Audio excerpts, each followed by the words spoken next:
Olá, muito boa noite. Veja os destaques desta sexta-feira do Segunda Edição. Crueldade sem limites. Um cachorro com deficiência é abandonado 2 vezes no mesmo dia. O flagrante virou caso de polícia. O crime tem relação com a briga de um casal que era dono do cãozinho. É inacreditável. Crueldade parte 2. Desta vez contra crianças. A babá que dopou e maltratou 2 irmãos na região metropolitana pode pegar mais de 20 anos de prisão. Ela foi indiciada pelos crimes, mas ainda não foi presa. Crime no hospital. Corpo é encontrado no banco traseiro de um veículo na zona leste de Porto Alegre. O carro roubado estava no estacionamento do complexo hospitalar da PUC. A vítima tinha marcas de tiros. O SBT Rio Grande, Segunda Edição, começa agora.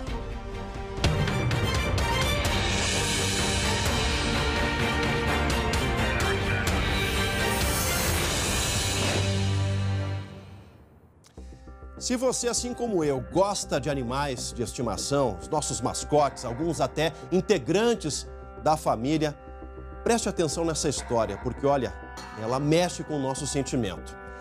Mais um episódio de crueldade com animais. Desta vez foi em São Leopoldo, cidade aqui do Vale dos Sinos. Um cachorro deficiente, gente, sem as 2 patinhas da frente, foi abandonado 2 vezes e, acredite, no mesmo dia.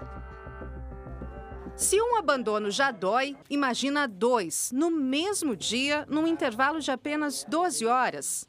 Foi o que aconteceu com o Tintim, este cão de 2 anos de idade, sem raça definida e sem as 2 patinhas. O fato de que um foi filmado não tira a responsabilidade do segundo fato. O que mais choca no vídeo é a tentativa em retornar para o carro após ter sido largado na rua. Com a força do empurrão, ele cai de cara no chão. O abandono teria começado após um desentendimento entre o casal. A mulher decidiu deixá-lo em frente à empresa onde o marido trabalha. Lá, o marido pegou o cão e o entregou na Secretaria de Proteção Animal de São Leopoldo, dizendo que ele havia sido abandonado na rua. Nenhuma desavença entre pessoas justifica o fato de tu cometer um abandono desse de um animal totalmente incapaz. Na manhã desta sexta-feira, o casal voltou à secretaria numa tentativa de buscar o Tintim. O que, se depender de quem o resgatou, não vai acontecer. O caso de maus tratos já teve uma representação criminal feita na Polícia Civil e também será enviado ao Ministério Público. A legislação municipal de São Leopoldo também prevê indiciamento e multa para crimes contra animais e meio ambiente. A boa notícia é que até agora a fila de interessados para adotar o Tintim já soma mais de 10 pessoas. Quem passar por essa seleção primeiro vai ficar 90 dias com o cão, até que a secretaria tenha certeza que essa nova família tem mesmo condições de cuidar muito bem do Tintim. São 6.000 animais abandonados nas ruas de São Leopoldo. Então nós temos 5.999 Tintim na rua. Então, quem se sensibilizou com esse caso, que também se sensibilize com esses outros animais e busque também a adoção. 6.000 animais abandonados só em São Leopoldo. Olha, a nossa produção conversou por telefone com a mulher que aparece nas imagens e ela nega que tenha maltratado o animal e diz que deixou ali o cãozinho para que o ex-marido ficasse com o animal conforme haviam combinado. Ela teria dito que criaria o cão em uma chácara. Ele, ainda segundo a mulher, o motivo da devolução é que atualmente ela não teria condições de cuidar dele adequadamente na casa onde está vivendo. Ela confirmou que tentou resgatar o cachorro na Secretaria de Proteção Animal, mesmo que temporariamente, o que, como a gente viu aí na reportagem da Giza, não aconteceu por decisão da Prefeitura. O importante agora é que o Tintim tenha um destino certo e receba o carinho que todo animal merece. É revoltante, é o nosso sentimento mais primitivo, essa crueldade que fizeram com esse cãozinho, com o Tintim. E por isso, eu quero saber a sua opinião.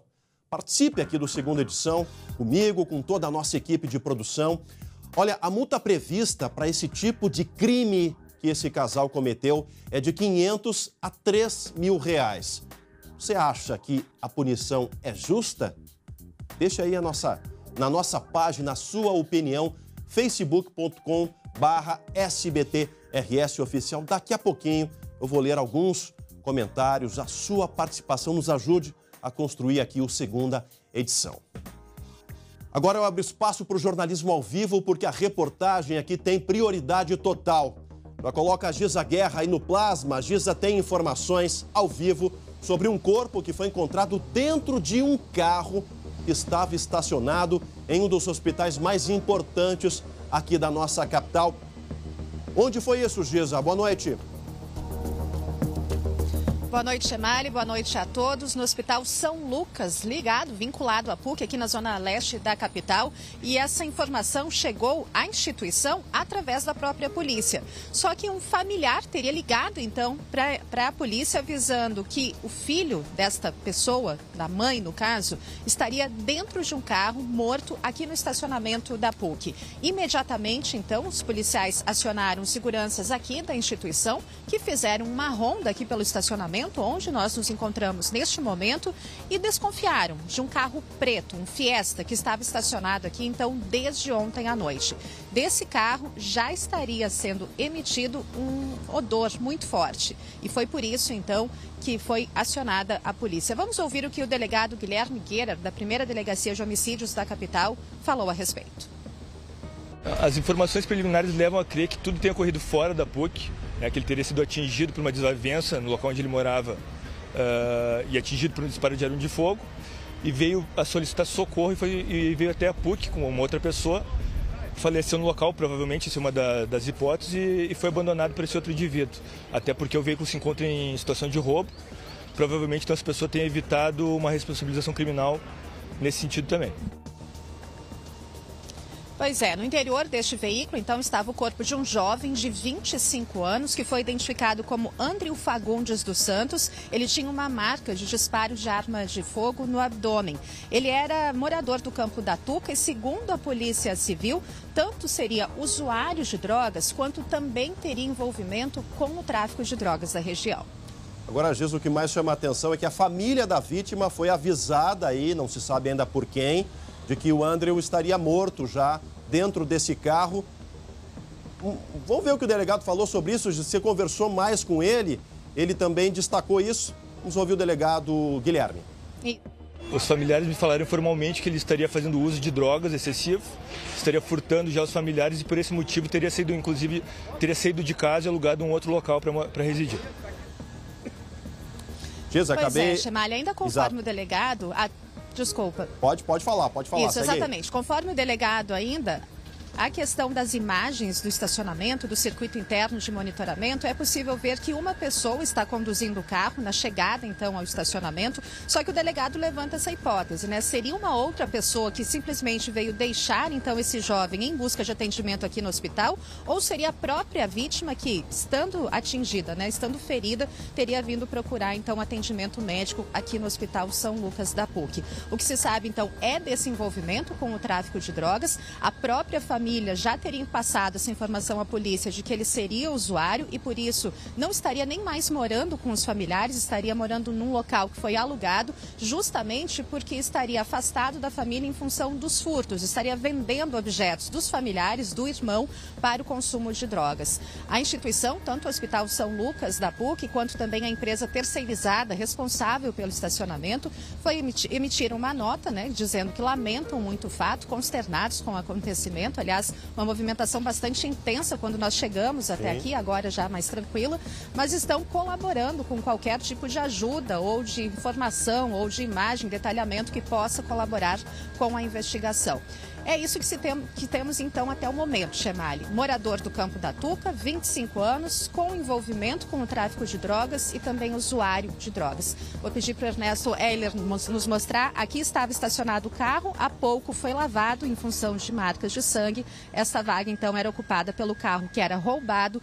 A situação do carro com situação de furto e roubo desde o dia 31 de dezembro. Chemali.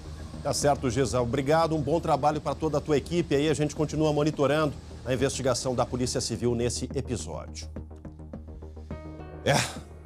Desafio aí para a primeira delegacia de homicídios aqui da capital. Um motociclista, agora a gente fala de trânsito. Um motociclista morreu ao ser atingido por um caminhão na BR-116 no início desta tarde. Roda aí. Foi ao colocar a capa para se proteger da chuva que Wagner Alves da Rosa parou na via lateral da BR-116 em São Leopoldo. Enquanto vestiu o acessório, ele foi atingido por um caminhão que trafegava no sentido interior capital. Provavelmente o motociclista parou sobre a passarela para colocar a capa de chuva e nisso, por uma coincidência, aconteceu de um caminhão perder o controle sobre a via. Com a perda do controle, o caminhão caçamba rodopiou e parou dentro de uma loja de reboques às margens da rodovia. Susto e prejuízo que o dono do estabelecimento já estava quase acostumado.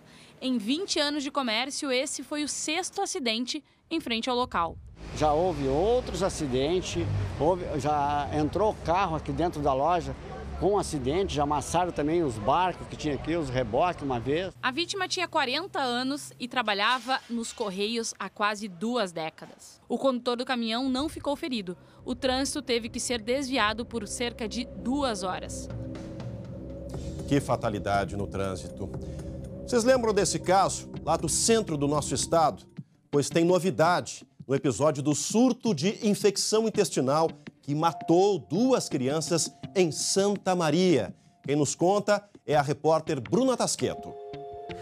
Desde que o surto foi anunciado em 24 de dezembro, mais de 1.000 pessoas procuraram atendimento médico em Santa Maria com sintomas de infecção intestinal, mas nenhuma foi diagnosticada grave e com relação ao surto. Os médicos vão seguir atentos aos sintomas conforme a Secretaria de Saúde. A Prefeitura também descartou que a água de abastecimento da cidade tenha relação com o surto. Como não houve registro de mais casos graves de infecção intestinal nos últimos dias, a Secretaria de Saúde do município afirmou que o surto está controlado. Porém, ainda não se sabe qual bactéria teria causado a doença e nem como ela foi transmitida. As bactérias, elas são seres vivos e que elas também morrem. Então, o risco da gente não encontrar essa bactéria de alta patogenicidade é grande, ele ocorre, visto que o tempo vai passando e essas bactérias podem não se desenvolver até mesmo nos meios de cultura. 2 crianças de 4 e 5 anos de idade morreram vítimas de infecção intestinal. Todos os casos têm relação com a Escola de Educação Infantil do SESI. Amostras de água foram coletadas no colégio e na casa das vítimas. Foram analisadas pelo laboratório da Universidade Federal de Santa Maria, mas nada foi descoberto. As amostras seguem sendo analisadas por outros laboratórios. Aguardamos ansiosos o desfecho desses exames. O laudo de vistoria do colégio, ele não apontou para nenhum contaminante. O que acontece é que uma criança pode ter levado a bactéria para dentro do colégio e contaminado as outras. Veja daqui a pouco, com novidades sobre o caso da babá que drogou 2 crianças em Canoas, na região metropolitana. A gente também fala sobre as imagens que mostram uma mulher abandonando um cachorrinho deficiente em São Leopoldo. A gente volta em seguidinha. É já já. Voltamos ao vivo com a 2ª edição para todo o nosso estado. Para falar desse caso. A babá que dopou e maltratou 2 irmãos de Canoas pode pegar mais de 20 anos de prisão. Ela foi indiciada hoje pela Polícia Civil. A mulher não chegou a ser presa. A polícia indiciou a babá pelos crimes de furto qualificado por pegar medicamentos da clínica onde trabalha como técnica de enfermagem, lesão corporal grave e omissão de socorro. Ela trabalhou na clínica, ela chegou cansada e pensou, vou dar uma boa noite Cinderela, as crianças vão dormir e amanhã eu fico cuidando deles normalmente. Somadas, as penas dos 3 crimes passam dos 20 anos de prisão. Apesar da gravidade do caso, o delegado acredita que a babá não teve a intenção de matar os irmãos. Ela vai responder ao processo em liberdade e não teve o nome revelado. Câmeras de segurança flagraram os gêmeos desorientados. Eles mal conseguiam caminhar. Mesmo assim, a babá de 39 anos não ajudou os meninos. Um dos garotos chegou a ser arrastado. A mãe socorreu os gêmeos, que ficaram internados 3 dias na UTI. O crime aconteceu no dia 8 de novembro, neste condomínio de Canoas, na região metropolitana de Porto Alegre. A imagem em conteste. A criança dá 3 passos e impacta com a cabeça. Aquilo ali é grave. A criança cai direto com o rosto no chão. Aquilo ali é grave. Aquilo ali já me justifica uma ida ao hospital. Certo? Se ela se omitiu, ela tem que ser responsabilizada por isso. Exames apontaram a presença de uma substância usada para controlar a ansiedade no sangue dos gêmeos. Segundo a investigação, a babá misturou o remédio no suco das crianças. Na casa dela, a polícia encontrou uma embalagem com comprimidos esmagados. O inquérito é feliz porque ele tem começo, meio e fim. A gente consegue, através das imagens, claramente comprovar a omissão de socorro. Ela confessa o furto qualificado e nós conseguimos a prova de que aquele remédio, aquela substância que foi encontrada no estômago e no sangue das crianças é o mesmo remédio, a mesma substância que é encontrada escondido dentro do armário da casa dela. Agora a gente volta a falar do caso do Tintim, aquele cãozinho sem as 2 patas da frente que foi abandonado em São Leopoldo 2 vezes no mesmo dia. Tá aí a imagem da mulher, da dona do Tintim, né? Uma briga entre o casal, acabou deixando o cãozinho aí na frente da empresa onde o marido trabalha, o ex-marido trabalha, uma briga de casal. Olha só, essa é a imagem mais forte, onde ele cai, ele tenta retornar como se pedisse aí socorro e fica abandonado no meio da rua. Depois, o ex-marido o encontrou, acabou dizendo, levando para a Secretaria de Proteção aos Animais, dizendo que ele havia sido abandonado. E foi realmente abandonado pelo casal 2 vezes no mesmo dia. Vamos abrir aqui, ó, a Karina Farias, através das nossas redes. Eu acho que a multa deveria ser aplicada para a mulher que fez isso. O homem até levou em um abrigo, não deixou na rua, mas não justifica, segundo a Karina. Inclusive, deveria ser recolhido o outro cão que está com ela, antes que ele fique doente e ela jogue ele em outro lugar. A opinião da Karina. Vamos trocar para mais uma opinião aqui de telespectador. Pobrezinho do animal, merece uma cadeia, só pagar multa não resolve. A Nailde Almeida, também aqui através do nosso Facebook. Vamos trocar para o próximo. Monstra, diz aqui a Tati Abreu dos Santos, R$1.000 é pouco para essa criatura do inferno, bastante revoltada a Tati Abreu dos Santos. A Monstra chamou aí a mulher que conversou com a nossa produção por telefone, tentou se justificar. O caso agora está com a Polícia Civil, abriu o inquérito. Maus tratos e abandono contra animais não é só multa, é crime também. Aqui mais uma opinião da Veridiana Pereira. E o bendito marido também não vale muita coisa pelo jeito, porque também rejeitou o coitadinho. Realmente muitos comentários durante toda a tarde. A gente acabou filtrando alguns deles. Agradecemos a todos aí que, através das nossas redes, ajudam a construir aqui o Segunda Edição. Realmente um caso que nós vamos acompanhar. Vamos acompanhar porque merece toda a nossa atenção. Maus tratos contra animais é algo que realmente nos deixa muito, muito indignados. E é por isso que merece toda a cobertura aqui do SBT Rio Grande Segunda Edição. Agora a gente troca de assunto porque um motorista de aplicativo foi baleado durante assalto na Zona Sul aqui de Porto Alegre. Quem tem todas as informações, André Rosseto, direto da redação. Boa noite, André.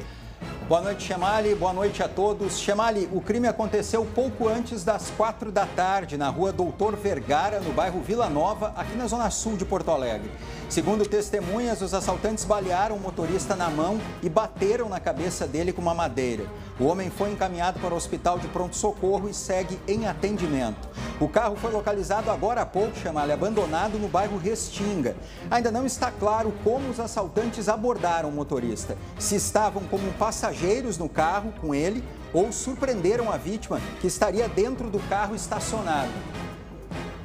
Pois tem câmeras aí, né, André? Tem câmeras aí que podem ajudar a polícia a identificar, especialmente o carro que os bandidos poderiam estar, né? Porque eles, para roubar carro, eles geralmente utilizam um outro veículo, né, André? As informações são preliminares, né? A polícia agora está investigando, vai apurar o que realmente aconteceu, né? São 2 possibilidades. Ou esses assaltantes já estavam dentro do carro ou abordaram o motorista que estava estacionado.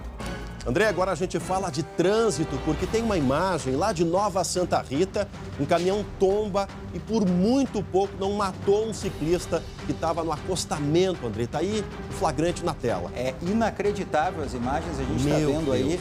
O caminhão quase atinge o ciclista, mas bate em um poste e numa árvore. De acordo com a Brigada Militar, Chamali, no momento em que ele fez a curva, a carga desequilibrou o veículo. O caminhão carregava cinzas para a fabricação de cimento. O motorista não estava embriagado e a carga não excedia o peso. O ciclista e o motorista tiveram ferimentos leves. O caminhão era antigo, Chamali, por isso não foi possível saber se estava acima do limite de velocidade. O acidente aconteceu por volta das 11h30 da manhã, lá no bairro Califórnia. Essa questão do limite de velocidade, André, por ser antigo, um caminhão desse porte não utilizava tacógrafo, André? Eu tenho propriedade para falar. O meu pai era motorista de caminhão, meu falecido pai, e o caminhão dele era antigo, ele teve alguns caminhões, um caminhão antigo, e mesmo o antigo tinha tacógrafo, sim, a Polícia Rodoviária Federal fiscalizava frequentemente a velocidade retirando o tacógrafo. Estranho não ter como ver nesse momento, né? Com certeza, é um equipamento obrigatório aí para quem utiliza veículos, né, André? Exatamente. Tá certo. Obrigado pelas informações. Um bom final de semana para ti, André. Boa noite, Chamali. Boa noite a todos. Olha, gente, antes de encerrar, eu quero lembrar que amanhã o André Har estará na apresentação do SBT Brasil. O André vai representar todos os gaúchos na bancada para todo o nosso país. Sorte e sucesso, meu caro amigo. E a todos, uma ótima noite e um bom final de semana. Até segunda-feira.